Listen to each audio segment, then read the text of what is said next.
I've seen it happen way too often. Someone grabs a cheap pool robot off a random marketplace, only to discover a week later that it barely nudges the surface scum and then quits on the first weekend. The disappointment hits hard because cleaning a pool already feels like a chore, and a dud robot just adds another item to the shed. Link is in the description if you want to check the product details on Amazon. So the question I keep hearing is whether a more expensive, cordless model actually saves you time and frustration, or if it's just a pricier version of the same broken promise. When I first heard about the Nilunsi cordless automatic pool cleaner, the headline that stuck with me was the dual motor design and the claim that it can climb walls. Those sound great on paper, but the real test is whether those features translate into a pool that stays clean without you having to stare at a blinking error light. I spent a couple of weekends setting it up in my own 900 square foot backyard pool, which is just under the 1,000 square feet limit the manufacturer lists. The first thing I noticed was the lack of a cord. No tangled hose, no tripping over a power cable, just a single, compact unit you drop into the water and walk away from. That freedom felt like the biggest win right off the bat. The unit powers up with a single button, and the dual motors start humming almost immediately. One motor drives the main brush, while the second powers a small roller that pushes the robot up the sidewalls. In practice, this means the cleaner doesn't just skim the bottom, it actually adheres to the vertical surfaces and scrubs away algae that likes to cling there. I watched it crawl up a particularly dirty section of my pool's tile wall and, after a few minutes, the water there was visibly clearer. That wall climbing ability is not just a gimmick, it tackles a problem many owners face when the pool liner or tile gets a film of slime that a flat-bottom robot can't reach. Battery life is another claim that gets tossed around a lot. The spec sheet says 120 minutes, but you hear the real story when you try it.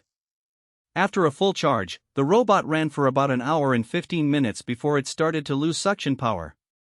In a 900 square feet pool, that translates to roughly 80% coverage before the unit needs to be docked for a recharge.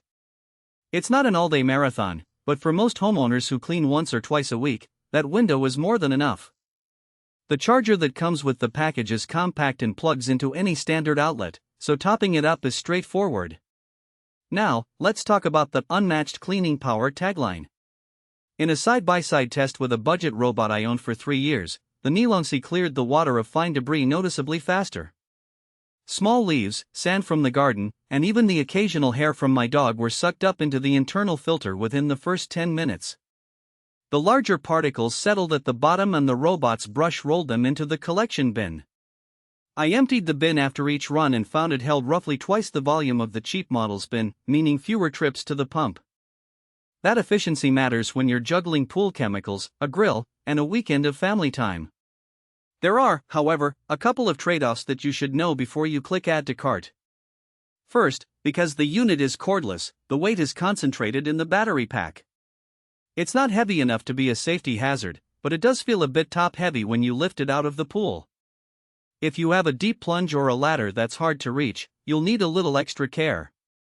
Second, the robot's navigation isn't truly smart in the sense of mapping the pool.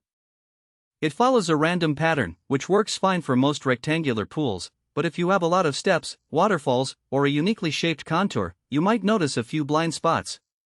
The wall climbing roller helps, but you'll still want to give the pool a quick visual sweep now and then. Who should consider buying this cleaner? If you have a medium-sized in-ground pool, up to about 1,000 square feet, you're tired of manually vacuuming the floor, and you want a set and forget solution that can handle both bottom and side cleaning, this is a solid pick. It's especially appealing for families with kids and pets, where debris shows up quickly, and for anyone who prefers not to deal with a cord that could get tangled in pool toys. The long-lasting battery and the decent-sized filter mean you'll spend less time maintaining the robot and more time enjoying the water. Who might skip it? If you own a small above-ground pool under 500 square feet, the cleaning load is already light enough that a basic suction hose will do the job. Similarly, if you have a highly irregular pool with multiple levels, a robotic system that can map its terrain like some high-end models might be a better fit. Lastly,